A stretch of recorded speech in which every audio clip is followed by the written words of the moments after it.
ರಾಜ್ಯದ ನಮ್ಮೆಲ್ಲರ ಯುವ ನೇತಾರರು, ರಾಜ್ಯದ ಯುವ ಘಟಕದ ಅಧ್ಯಕ್ಷರು, ನಮ್ಮ ಪಕ್ಷದ ಮುಂದಿನ ಭವಿಷ್ಯದ ಆಶಾಕಿರಣ ನಿಖಿಲ್ ಕುಮಾರಸ್ವಾಮಿರವರ ಒಂದು ಜನರೊಂದಿಗೆ ಜನತಾದಳ ಕಾರ್ಯಕ್ರಮದ ಎಲ್ಲ ವಿಚಾರವನ್ನು ಹುಣಸೂರು ಕ್ಷೇತ್ರದ ಶಾಸಕರು, ನಮ್ಮ ಯುವ ನಾಯಕರು ಆದಂಥ ಹರೀಶ್ ಅವರು ಈಗಾಗಲೇ ತಮಗೆ ತಿಳಿಸಿದ್ದಾರೆ.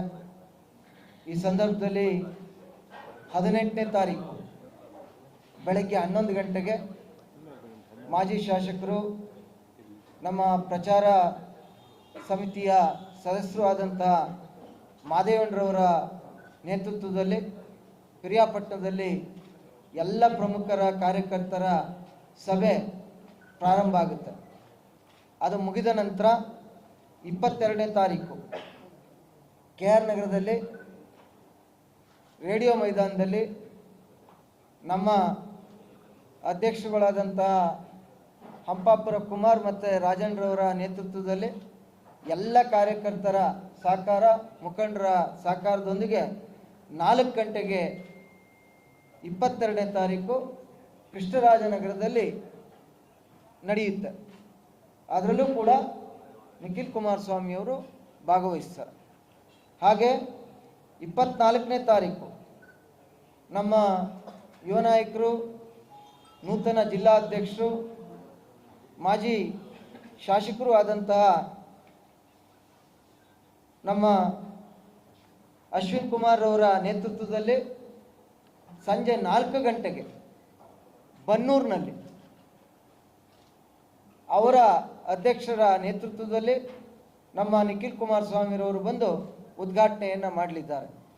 ಅದೇ ರೀತಿ 25ನೇ ತಾರೀಕು ಹುಣಸೂರು ಕ್ಷೇತ್ರದ ನಮ್ಮ ಶಾಸಕರಾದಂತಹ ಹರೀಶ್ ಅವರ ನೇತೃತ್ವದಲ್ಲಿ ನಮ್ಮ ನಿಖಿಲ್ ಕುಮಾರಸ್ವಾಮಿರವರು ಬೆಳಗ್ಗೆ 11 ಗಂಟೆಗೆ ಹುಣಸೂರಿನಲ್ಲಿ ಉದ್ಘಾಟನೆಯನ್ನು ಮಾಡಲಿದ್ದಾರೆ.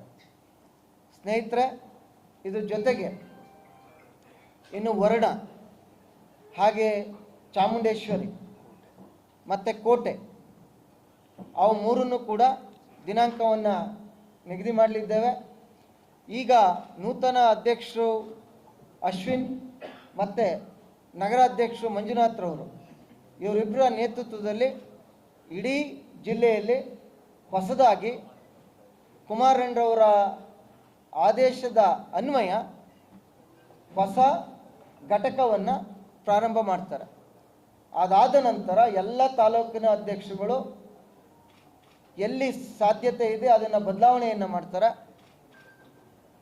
ಮತ್ತು ಹೊಸ ರೂಪವನ್ನು ಕೊಡುವಂಥ ಕೆಲಸವನ್ನು ಮೈಸೂರು ನಗರ ಮತ್ತು ಜಿಲ್ಲೆಯಲ್ಲಿ, ಈ ತಾಲೂಕಿನಲ್ಲಿರ್ತಕ್ಕಂಥ, ಈ ಜಿಲ್ಲೆಯಲ್ಲಿರ್ತಕ್ಕಂಥ ಎಲ್ಲ ನಿಷ್ಠಾವಂತ ಕಾರ್ಯಕರ್ತರ ನೇತೃತ್ವದಲ್ಲಿ ಪಕ್ಷವನ್ನು ಕುಮಾರಣ್ಣರವರ ಆಶೀರ್ವಾದದಿಂದ, ದೇವೇಗೌಡರ ಸಾಹೇಬರ ಮಾರ್ಗದರ್ಶನದಲ್ಲಿ ಮತ್ತೊಮ್ಮೆ ಪುನರಾರಂಭ ಮಾಡಿ ಈ ರಾಜ್ಯದಲ್ಲಿ ಸಮ್ಮಿಶ್ರ ಸರ್ಕಾರವನ್ನು ಮೈಸೂರು ಮಹಾನಗರ ಮತ್ತು ಜಿಲ್ಲೆಯಿಂದ ತರುವಂಥ ಎಲ್ಲ ರೀತಿಯ ಪ್ರಯತ್ನವನ್ನು ಪ್ರಾಮಾಣಿಕವಾಗಿ ಮಾಡ್ತೇವೆ ಅನ್ನುವಂಥ ವಿಚಾರವನ್ನು ನಿಮ್ಮ ಮುಂದೆ ಹೇಳಲಿಕ್ಕೆ ಇವತ್ತು ನಾವು ಗೋಷ್ಠಿಯನ್ನು ಕರೆದಿದ್ದೇವೆ. ವರ್ಣ, ಚಾಮುಂಡೇಶ್ವರಿ, ಚಾಮರಾಜ, ಕೃಷ್ಣರಾಜ, ನರಸಿಂಹರಾಜ ಮತ್ತು ಕೋಟೆ, ಈ ದಿನಾಂಕಗಳನ್ನು ಆದಷ್ಟು ಬೇಗ ನಿಮ್ಮ ಮೂಲಕ ಜನರಿಗೆ ತಿಳಿಸುವಂಥ ಕೆಲಸವನ್ನು ಮಾಡ್ತೇವೆ.